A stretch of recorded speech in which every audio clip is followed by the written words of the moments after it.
Bonjour les amis, j'espère que vous allez bien. Alors avant de commencer la vidéo, comme d'habitude on va faire le petit disclaimer. Je vous rappelle que je ne suis pas conseiller en investissement, je vous présente juste mes investissements sur différentes plateformes et l'évolution de ces investissements au fil du temps. Aujourd'hui la vidéo va être un tout petit peu plus longue que d'habitude. D'habitude c'est un format de 15 à 20 minutes. Là je pense que ce sera un petit peu plus long et on va commencer. Donc j'aimerais en fait vous montrer une petite opportunité selon moi, tout simplement une start-up qui est actuellement sur LinkedIn, qui est la société Glint. Donc on va regarder un petit peu. Glint, elle est actuellement à 0,38 centimes, tout simplement. Et on peut voir un petit peu l'évolution au niveau du financement. On peut aller voir aussi tout simplement les financeurs, c'est-à-dire ceux qui investissent énormément dedans. Et on a Sprott Physical Gold and Silver, Tokyo Commodity Exchange, Triple Point, Venture Labo qui est assez connu aussi. Voilà, il y a la British Business Bank et il y a pas mal de grosses pointures, mais surtout le Sprott Physical, c'est l'ETF Sprott Physical Gold and Silver Trust qui sont tout simplement assez connus aussi. Et qu'est-ce que Glint en fait? Moi là ce qui me plaît moi dans ce concept, je vais vous montrer, c'est que c'est tout simplement, c'est une entreprise qui propose en fait une carte de débit où vous allez, qui sera liée en fait à un compte, mais à un compte sur pas la monnaie fiat ni de la crypto, mais sur de l'or physique qui sont dans des coffres privés, dans une banque privée, tout simplement. Et voilà, donc leur avantage, en fait, tout simplement, c'est que eux, tout simplement, si vous achetez avec votre carte, vous dépensez tout simplement votre or. Alors vous allez me dire, mais quels sont les avantages? Tout simplement, eh bien, pour moi, le premier avantage, c'est la stabilité de la valeur. On sait que l'or, c'est quelque chose qui ne bouge pas trop et qui, à mon avis, dans les périodes de crise qui arrivent, va au contraire augmenter sa valeur. Donc si vous achetez de l'or maintenant et que vous la laissez sur votre carte et que vous dépensez votre carte quand vous voulez, à mon avis, vous serez de toute façon gagnant parce que ça prendra de la valeur. Ensuite, c'est une façon aussi de se diversifier. Vous avez une carte en fiat, mais vous pouvez aussi avoir une carte bancaire en or, adossée sur l'or, et là l'avantage c'est que vous êtes diversifié aussi, et puis ça vous évite d'avoir aussi votre alors pour les riches, un lingot chez soi où c'est un peu dangereux. Là c'est dans les coffres et vous pouvez le dépenser comme vous voulez, alors que si vous voulez chez le boulanger avec votre lingot, ça va pas trop le faire. À mon avis, vous rentrez chez vous, si vous montrez que vous avez un lingot, euh, si vous êtes en France, je pense pas que vous allez le garder longtemps dans la main. Voilà. Ensuite, tout simplement, c'est une protection contre l'inflation aussi. On sait tous que l'or, c'est ce qui protège contre l'inflation, et encore plus dans les périodes actuelles. L'avantage aussi, c'est que partout où vous êtes dans le monde, vous pouvez l'échanger. C'est quelque chose qu'on peut échanger dans le monde entier. Et aussi, tout simplement, c'est tout simplement mis dans des coffres physiques et protégés. Voilà. Donc pour moi, c'est quelque chose qui vraiment peut fonctionner. Il y a déjà, je sais qu'il y a déjà quelques entreprises qui le font. Mais là, c'est avec une technologie un petit peu plus développée et dans le monde entier. Je sais que par exemple en France, il y a une société qui le fait actuellement. Avec beaucoup de frais par contre. Là, il y aura vraiment moins de frais. Voilà, voilà un petit peu. Donc pour Glint, on peut aller voir un petit peu tout simplement le site. Voilà. Certaines banques prêtent de l'or pour gagner de l'argent. Les crypto-monnaies soutenues par l'or sont un jeton numérique. Il y a une revendication sur l'or. Vous ne possédez pas directement l'or. Là, l'avantage, un ETF pareil, hein, c'est un fonds d'investissement. Mais ça ne vous permet pas de posséder l'or directement. Ça, c'est de l'or papier. Voilà. Donc l'avantage, c'est que là, tout simplement, la société achète des lingots et qu'elle les stocke dans une voûte Brinks, en Suisse. Vous avez une possession constructive de votre or en vertu de la loi. Pour chaque once d'or détenu dans votre compte, il y a un once d'or physique que vous possédez dans le coffre. Il n'y a pas de jeton de fonds ou de banque entre vous et la propriété de votre or. Les utilisateurs de Glint peuvent être sûrs à 100% que leur or est sûr et accessible par eux, par l'application à tout moment et par votre carte tout simplement de débit. Si vous voyagez régulièrement, vous pouvez avoir votre carte et vous pouvez aller acheter, c'est ce que je vous expliquais tout à l'heure, n'importe où, tout simplement, dans le monde entier.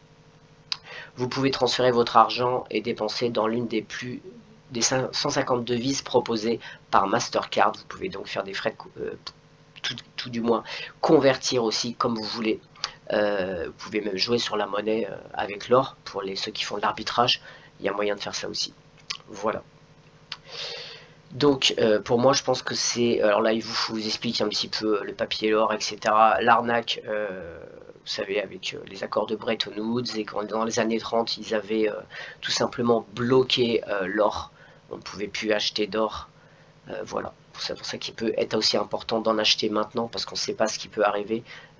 Quand vous voyez tous les pays qui achètent de l'or actuellement, vous pouvez vous dire qu'il se peut très bien, avec la crise qui arrive, il se peut très bien qu'ils nous refassent le coup des années 30.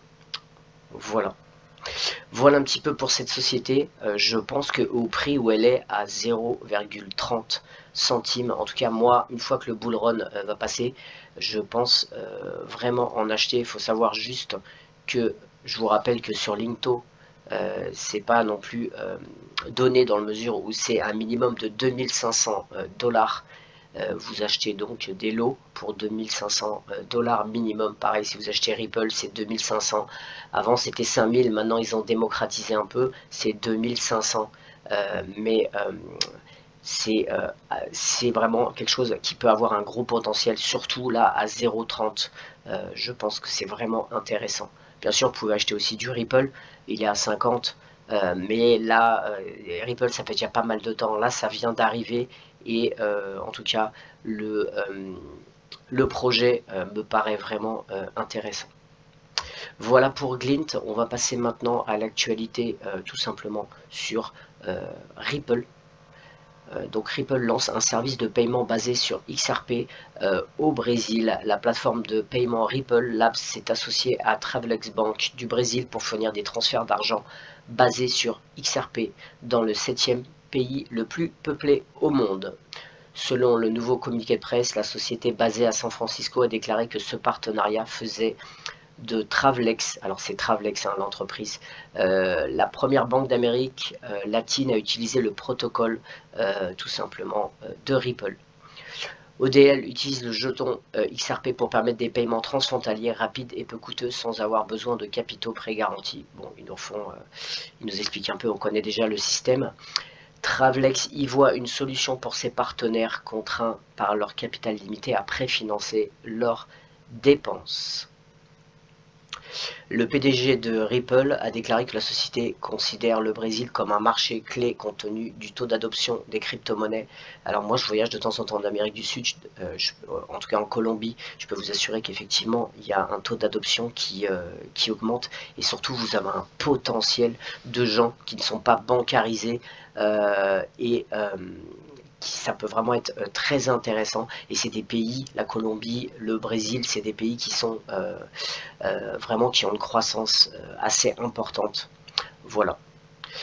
Voilà, alors il faut juste noter que pour l'instant, ça ne peut pas être optimisé, tout simplement. Alors là, on regarde, plus de 180 milliards de dollars de paiements transfrontaliers sont effectués au Brésil chaque année, mais Travelex ne prendra en charge que dans un premier temps les paiements entre le Mexique et le Brésil. Donc pour l'instant, c'est juste entre ces deux pays, mais par la suite, je pense qu'ils vont ouvrir, comme ils disent, des nouveaux corridors, et là, ça sera après avec le monde entier.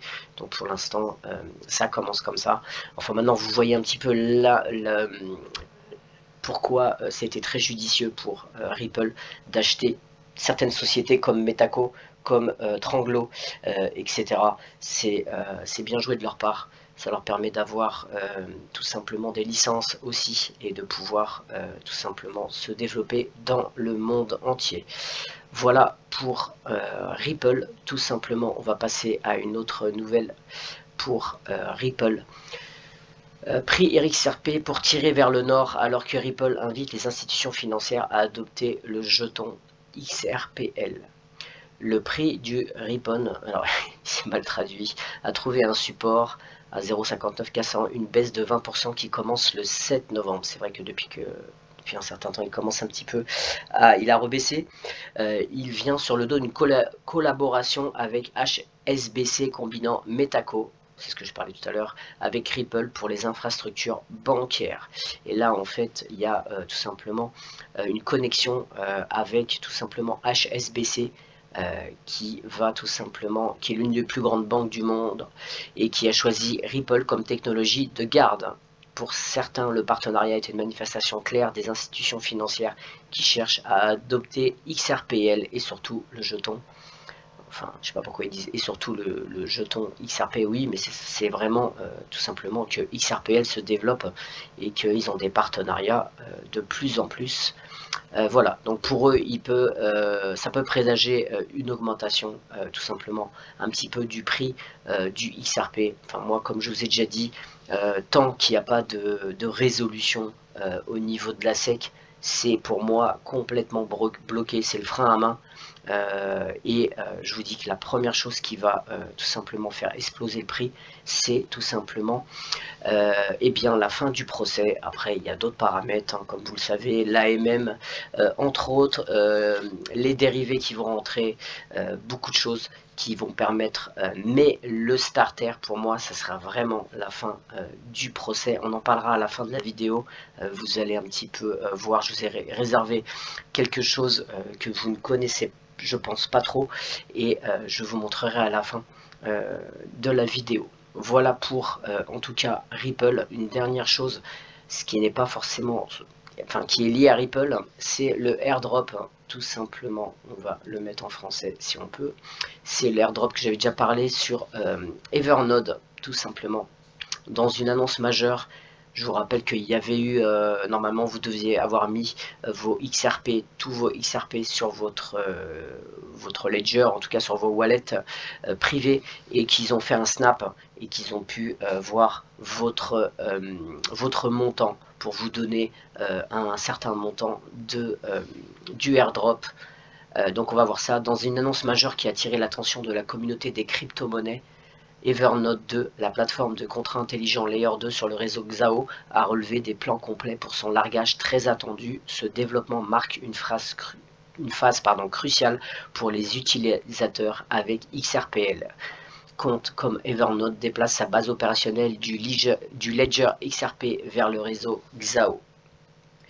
Le processus d'airdrop d'Evernode est basé sur un calcul précis impliquant l'instantané des avoirs XRP dans les comptes XRPL au 1er septembre 2023. La plateforme a réservé 5 160 960 Evers à distribuer entre les adresses enregistrées sur le réseau Xao. Le montant des Evers que chaque participant reçoit sera directement proportionnel à ses avoirs XRP dans le compte XRPL correspondant. Donc ceux qui ont des millions de XRP, ils vont bien se gaver. Voilà, apparemment c'est donc proportionnel, plus on a de XRP, plus on aura tout simplement eh bien, de jetons du airdrop. Pour être éligible à l'aéroglisseur, les participants doivent enregistrer alors là écoutez bien, c'est important, les participants doivent enregistrer leur adresse XRPL sur le site officiel d'Evernode avant la date limite du 11 décembre 2023. Suite à cet enregistrement, ils doivent importer ces adresses sur le réseau Xao et établir une ligne de confiance, la Trustline, à l'adresse de délivrance d'Evers. Le airdrop est prévu le 18 décembre 2023. À cette date, Evernode déposera les Evers dans un crochet Hooks Airdrop, un mécanisme spécifique du réseau Xao. Les participants peuvent ensuite réclamer leurs Evers en exécutant une transaction de leur adresse enregistrée sur Xao au crochet Airdrop. Et Evernode a fortement recommandé d'utiliser le portefeuille Zoom pour ce processus en soulignant ses fonctionnalités complètes. Cependant, les utilisateurs utilisant d'autres portefeuilles sont invités à utiliser la fonction Set Regularity Key pour assurer une expérience fluide. Voilà. Moi personnellement je le ferai sur Zoom parce qu'on sait jamais, normalement il n'y a aucun problème, mais je ne préfère pas trop faire des airdrops sur, bon là c'est sur la Ledger, j'ai confiance sur le réseau, mais sinon je fais vraiment pas trop de airdrop que je mets sur mes wallets privés. On sait jamais, mais en tout cas là sur la XRP Ledger au niveau sécurité j'ai aucun problème, mais je vais quand même le faire sur le Xoom wallet. Voilà un petit peu, on fera peut-être une vidéo pour tout simplement faire les manips. Je pense que d'ici là, on aura de toute façon un tuto, ou je ferai un tuto, on trouvera bien un tuto pour le faire. Mais il faut vraiment que avant le 11 décembre, vous ayez fait la manip. Voilà pour en tout cas le XRP, et on va passer maintenant à Kant.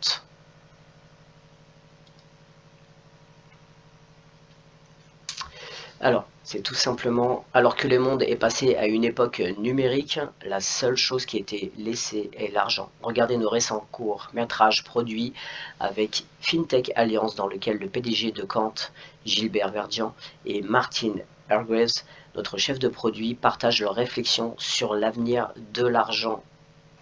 Devise numérique de la Banque centrale et paiement programmable avec dépôt jeté. En tant que société, nous opérons désormais numériquement. L'avancement de la technologie nous a permis de maintenir une connectivité mondiale, mais l'argent semble avoir été laissé pour compte. Alors que certains éléments ont été numérisés avec l'introduction de la banque mobile et des paiements automatisés en temps réel, l'argent n'est pas encore vraiment numérique.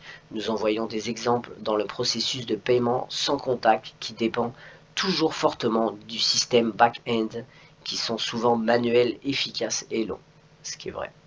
En faisant de l'argent purement numérique, conformément aux besoins de la société, nous pouvons éliminer les frictions. Alors la Kant, c'est exactement comme le XRP, hein. C'est de toute façon tout ce qui est au niveau de la blockchain et des paiements. L'objectif c'est ça, c'est d'éliminer les frictions, d'éliminer aussi les comptes Nostroboso, tout simplement aussi de fluidifier, et puis les vitesses de transaction, la sécurité et la transparence, bien sûr. Augmenter l'efficacité et fournir une nouvelle façon plus intelligente d'utiliser l'argent.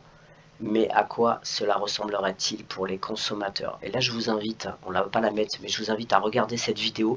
Elle est vraiment très importante pour que vous compreniez les paiements numériques et les CBDC.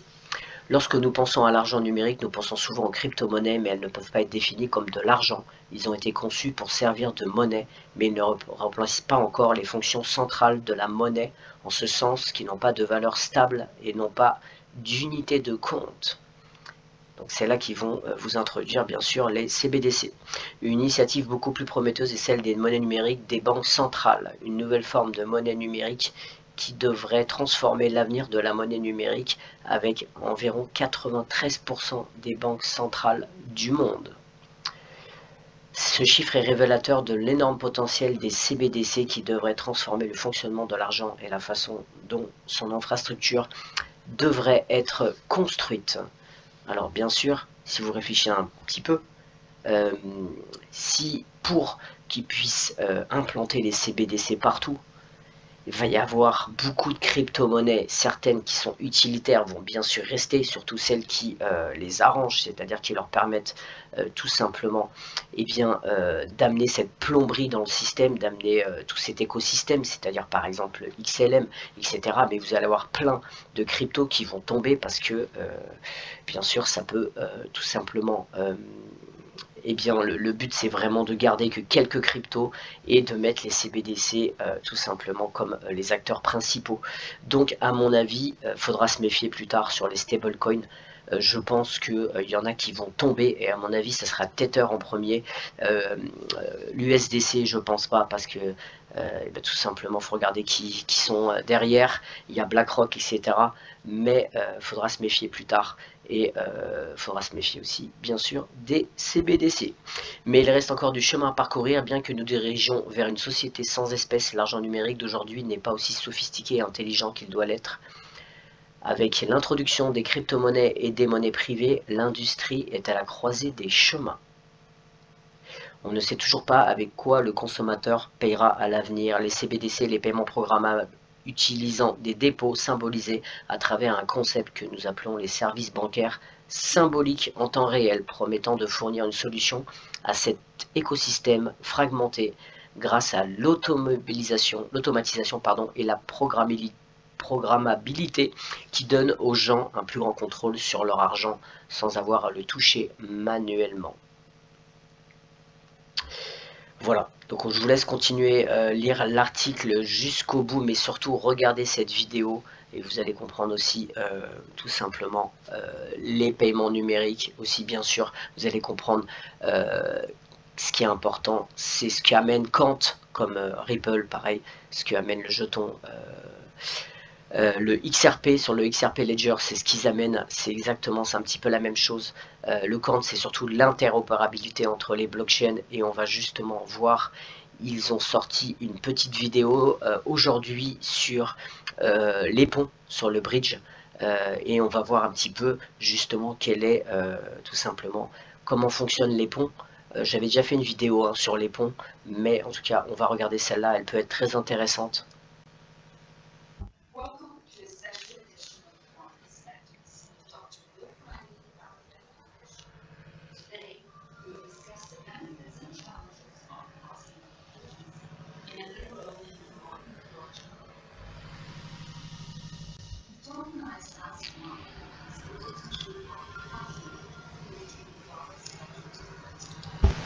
Alors déjà, je ne sais pas si vous imaginez, le marché tokenisé, ça vaudra 4 milliards de dollars, de 4 trillions, pardon, d'ici 2030. Donc les personnes qui ne vont pas investir tout simplement dans les choses tokenisées vont vraiment rater un grand transfert de richesse. Voilà pourquoi, même si actuellement, on va dire qu'on est pressé, vraiment l'utilité, ça sera à partir de 2030. Tout ce que vous voyez avant, c'est beaucoup de la spéculation. Il y a un petit peu d'utilité qui commencera, je pense, après 2025, 2026. Mais pour l'instant, c'est beaucoup de la spéculation. Mais en tout cas, imaginez un petit peu le marché de la crypto, ce qui va arriver. Donc la valeur, rien que spéculative, des jetons.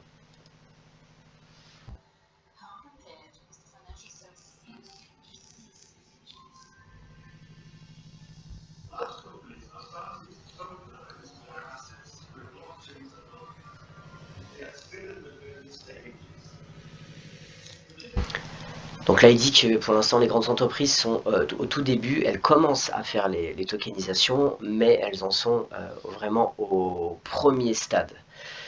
Mais ça, je trouve que depuis le Covid, ça avance quand même vachement vite.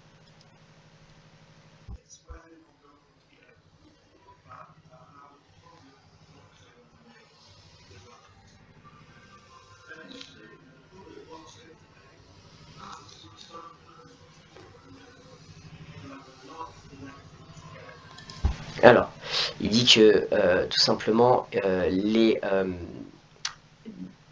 réseaux n'étaient pas connectés entre eux quand il y avait une tokenisation. Et en fait, c'est là que Kant intervient, car lui va permettre en fait de mettre en relation avec justement le bridge, le pont, de mettre toutes ces blockchains en relation. Donc toutes ces entreprises en relation.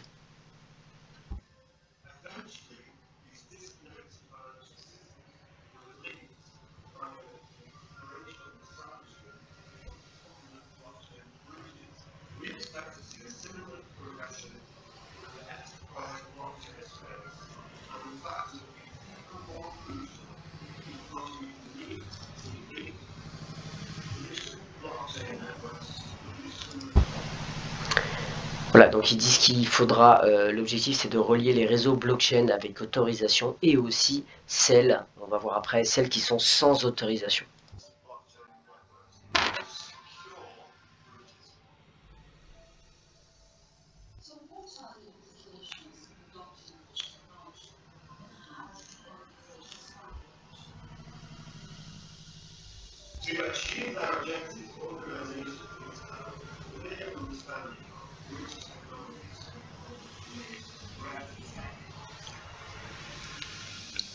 For example, the needs to understand who will be the bridge operation. We want one person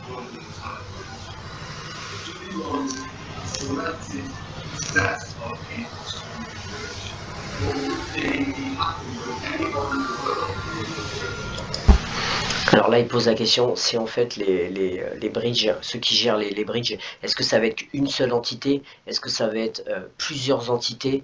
Ou alors, si c'est complètement décentralisé, si c'est tout le monde qui gère? Voilà.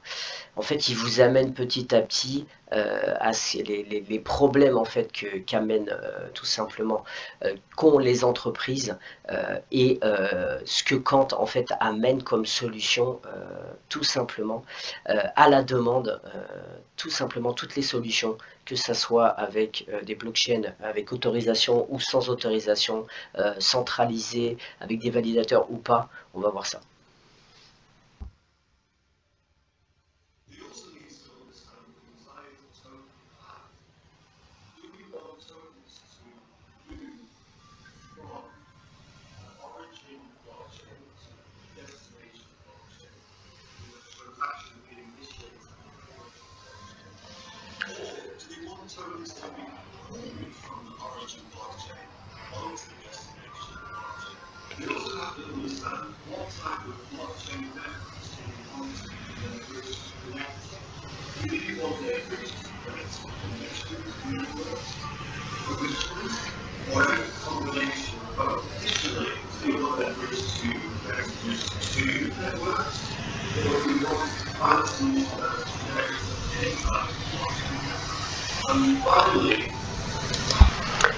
Et là, en fait, Kant, sur l'Overledger, il permet, quoi qu'il arrive, toutes ces solutions. C'est-à-dire que vous pouvez utiliser toutes ces solutions, que ce soit une autorisation, deux réseaux, multi-network bridge, c'est-à-dire plusieurs multi-réseaux.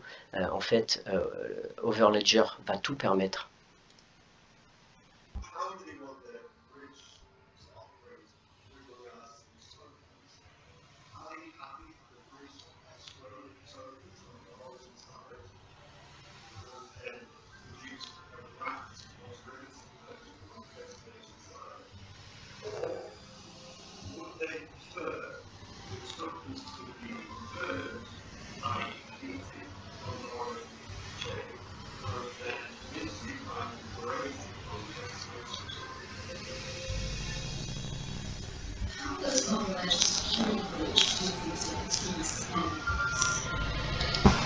Alors là, ils parlent de la sécurité. Ils vont parler de la sécurité qu'il y a sur Overledger et comment le système Overledger sécurise tout simplement toutes ces transactions.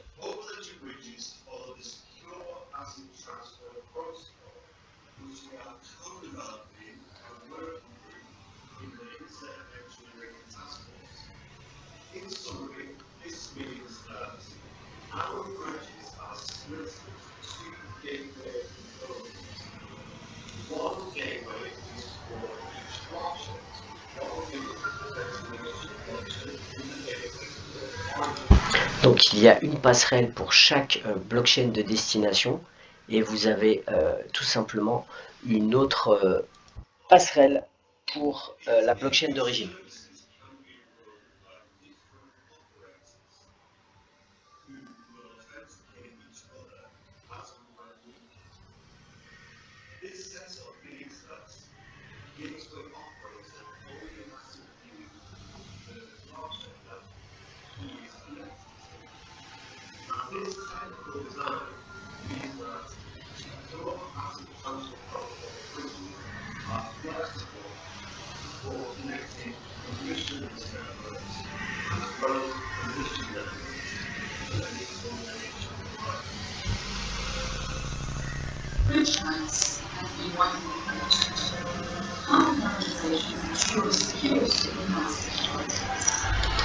Donc là, ils vont vous expliquer, parce qu'ils disent qu'il y a eu pas mal, il y a pas mal de hacks sur les bridges, c'est déjà arrivé.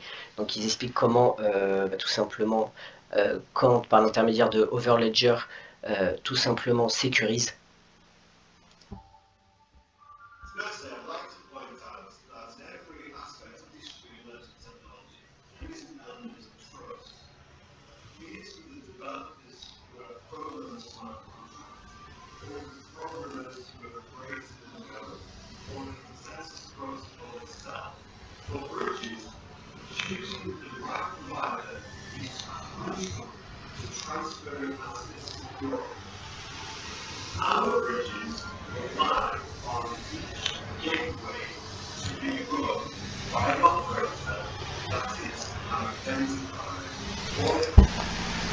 Donc là, pour qu'il y ait une transaction, ils utilisent les passerelles et dans chaque passerelle, c'est géré par un opérateur identifié, autorisé.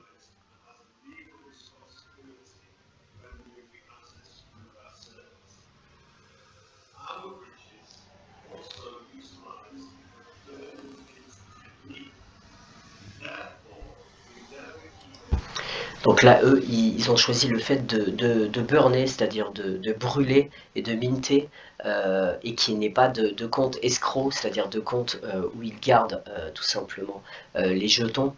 Et ça permet en fait de limiter le hack parce qu'il n'y a pas une réserve à voler.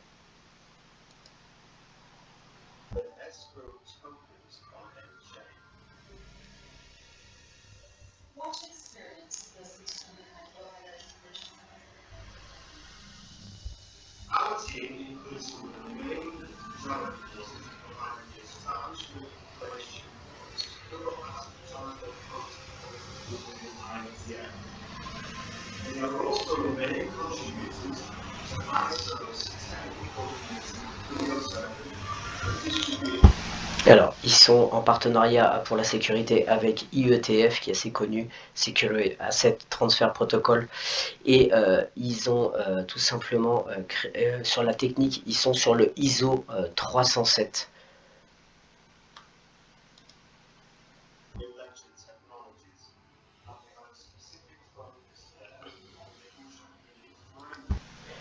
Où ils se concentrent sur l'interopérabilité justement sur cette ISO 307. On va justement aller regarder quelque chose sur cette ISO.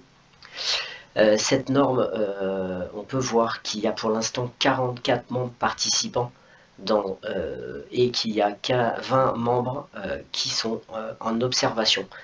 On regarde, on voit surtout des pays d'Europe, du continent d'Asie aussi, quelques-uns d'Afrique, mais très peu, de l'Europe de l'Est aussi.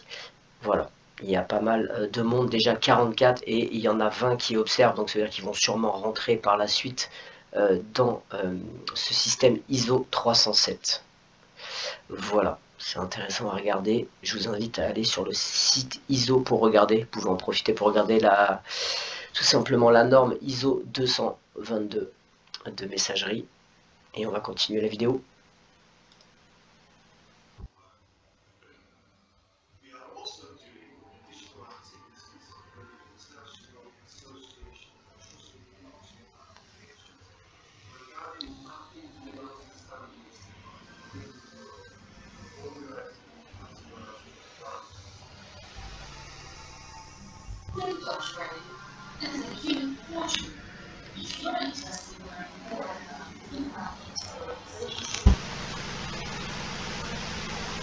Voilà, en tout cas je vous invite à regarder l'autre vidéo qui est la Scaling Innovation. Elle est très intéressante pour moi quand, comme je vous ai dit, c'est mon jeton retraite. Comme celui-là, il est hyper déflationniste, il vaudra vraiment très très cher à partir, je pense que ça commencera vraiment à partir de 2030, quand il y aura vraiment toutes les entreprises et tout sera interconnecté, les banques, etc., les entreprises. À partir de là, quand il va commencer à faire son boulot, et je pense que vraiment ce jeton vaudra au moins avec 5-6 chiffres, sans problème. Voilà, et maintenant, eh bien, j'ai tout simplement fini et on va terminer juste avec quelque chose que je ne vous ai jamais montré, mais pour les personnes qui, on va dire, sont très cartésiens, ça va pas être facile à écouter. Vous pouvez arrêter la vidéo là si vous voulez, mais je vais quand même vous montrer quelque chose. Moi, depuis à peu près un an et demi, je suis très passionné sur la gématrie. Je pense que beaucoup de gens ne savent pas ce que c'est que la gématrie. En tout cas, c'est tout simplement des mots qui correspondent à des chiffres, et c'est tout simplement codé tout est codé en fait, les gens ne savent pas, mais c'est énormément codé, que ça soit même dans les titres, dans les actualités, c'est des messages codés. En tout cas, la gématrie, je me suis intéressé il y a un an et demi, parce que je sais que tout simplement ces élites utilisent ces sciences que les gens ont, pour eux c'est des sciences qui sont maléfiques, mais en fait c'est pas forcément des sciences maléfiques, c'est des sciences tout simplement qui sont des sciences que ces élites ont fait oublier aux gens, au peuple. Ils ont tout simplement essayé de les faire oublier et de tout simplement un petit peu de les vampiriser. Et on peut ils utilisent en fait toutes ces beaucoup de choses. Ils utilisent la numérologie, ils utilisent aussi l'astrologie, la gématrie. Voilà, il y a beaucoup de choses qu'ils utilisent pour arriver tout simplement. Mais en fait, c'est un peu comme la magie. C'est tout simplement, c'est vous qui choisissez si vous mettez des ondes positives, de la magie blanche ou de la magie noire en fonction. C'est vous, mais c'est tout simplement, tout ça, c'est que de l'énergie. Et si on va dans le bon sens, ça peut être très intéressant en tout cas d'avoir des connaissances, parce qu'on peut deviner certaines choses pour les personnes bien sûr qui sont ouverts d'esprit. Je vais vous montrer ça tout de suite.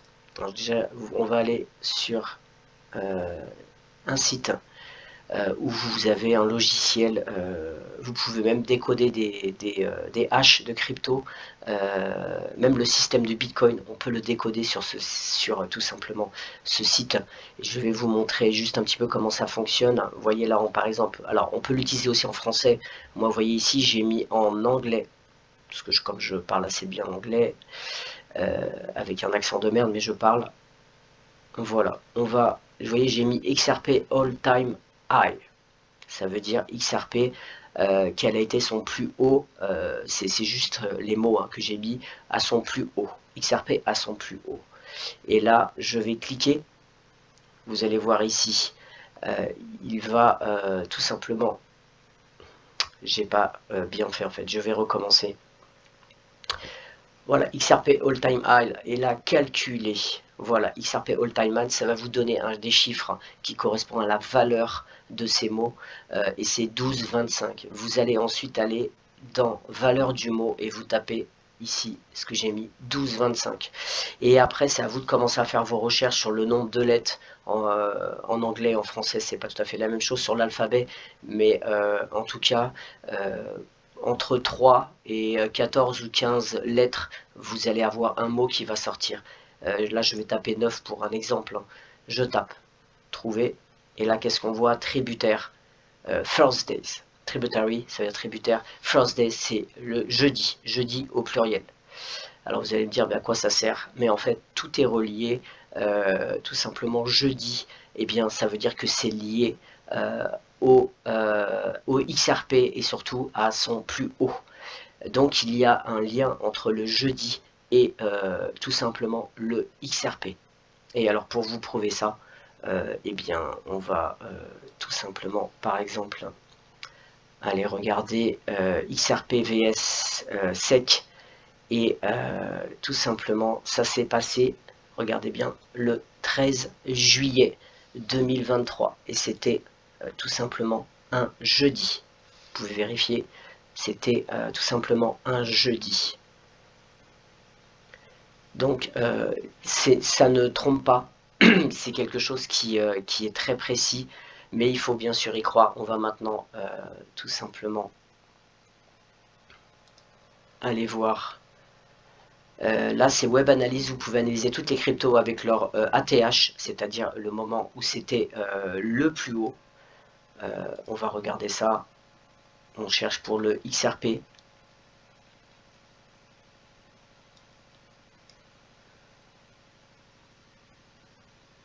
Hop. Et on va regarder, je crois que l'ATH était en 2000, si je me souviens bien, 2018. Je crois que c'était... Attendez. Hop.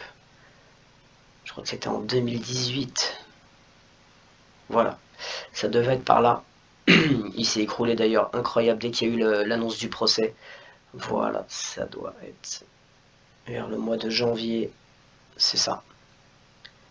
On est au 4, c'était là le plus haut, je crois, ou le 8 janvier, je pense que c'est là le plus haut. 3. Oui, le 8 janvier, le plus haut. Donc on va noter la date.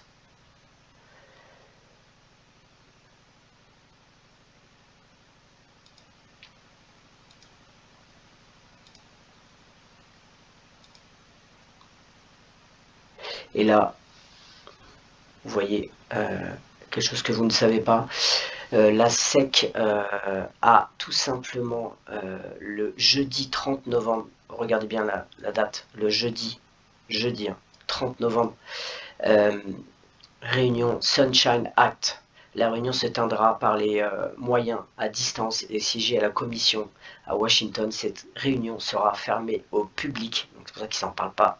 Les commissaires, les conseillers, la secrétaire de la SEC, les secrétaires de l'enregistrement assisteront à la réunion à huis clos.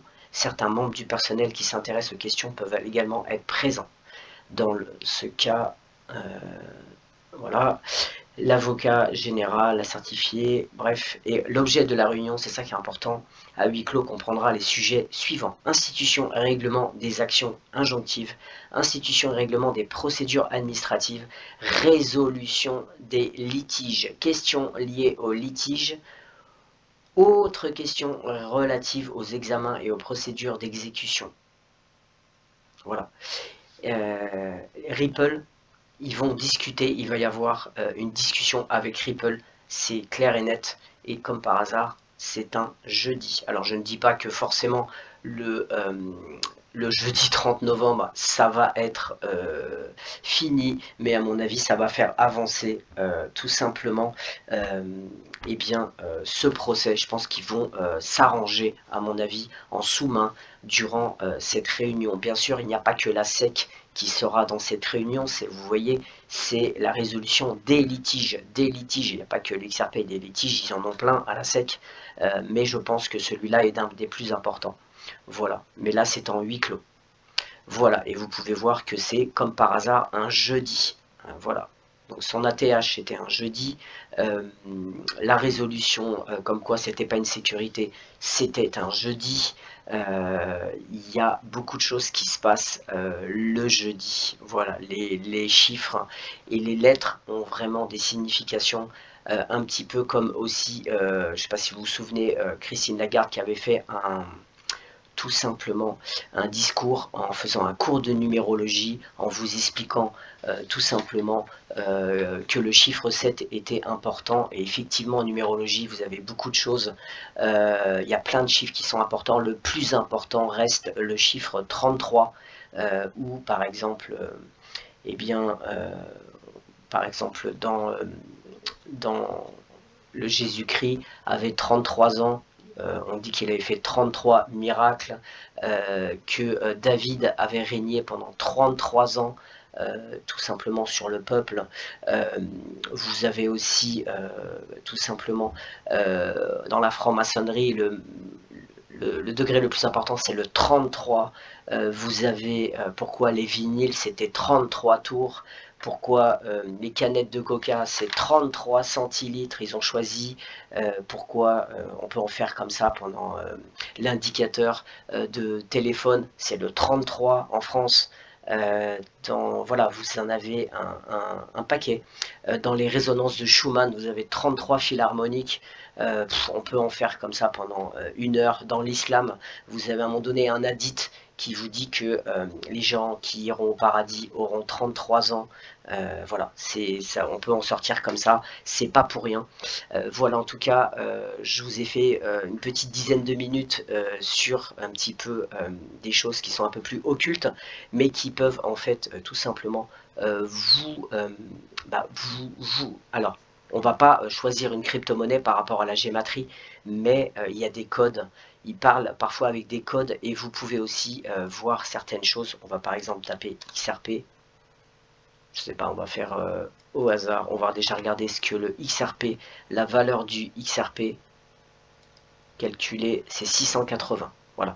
Donc vous allez ensuite aller ici et vous tapez 680. On va garder 9 chiffres pour voir. Eh bien, là c'est en anglais. Vous pouvez voir certaines choses, biosphère, gathering. On va le faire en français pour voir. Ce sera plus facile que de traduire. Même si XRP pour moi c'est un mot anglais. Donc, alors, splendeur, mentionner, interface, feignasse, envisager, biosphère. Et après, c'est à vous de faire des recherches sur certains des mots pour comprendre 10. Effrayante, empoisonnée, fréquence, marocaine. Il y a des choses qui sont assez... mais après, il faut faire ses recherches sur ces mots. Voyez, 12, considérable. Considérable. On va aller sur moins, à vous, hein, je ne vais pas faire ça pendant 1 heure, mais c'est à vous de chercher. Adosser, adosser ça. Vous voyez, adossé. Adossé à quoi? Peut-être alors. Koro, Odessa. Odessa, c'est lié à l'Ukraine. Option, potion. Voilà, enfin vous verrez, il y a plein de choses à chercher. Et moi, je vous propose, la première chose, c'est déjà de mettre votre nom et votre prénom. Et vous allez avoir ensuite un calcul. Vous mettrez, pareil, les lettres. Et là, vous allez halluciner sur votre parcours de vie. Réfléchissez bien à votre parcours de vie et les mots. Les mots vous donneront un parcours de votre vie. Vous verrez, moi je l'ai fait et ça marche pour même des membres de ma famille aussi. Voilà, en tout cas pour les gens que ça intéresse. Mais c'est marrant d'analyser un petit peu les crypto-monnaies. Tapez Bitcoin, vous verrez, c'est hallucinant. Voilà. Et bien écoutez, j'espère que cette vidéo vous a plu et je vous dis à très bientôt. Si vous avez aimé, n'hésitez pas à liker, à vous abonner et à laisser un petit commentaire. D'ailleurs, si vous avez fait des recherches après sur ce site que je laisserai de Gematry, n'hésitez pas à mettre un peu si vous avez trouvé des choses. Mais je vous invite à vraiment mettre votre nom, votre prénom, votre date de naissance. Vous allez voir des choses assez hallucinantes. A très bientôt, ciao.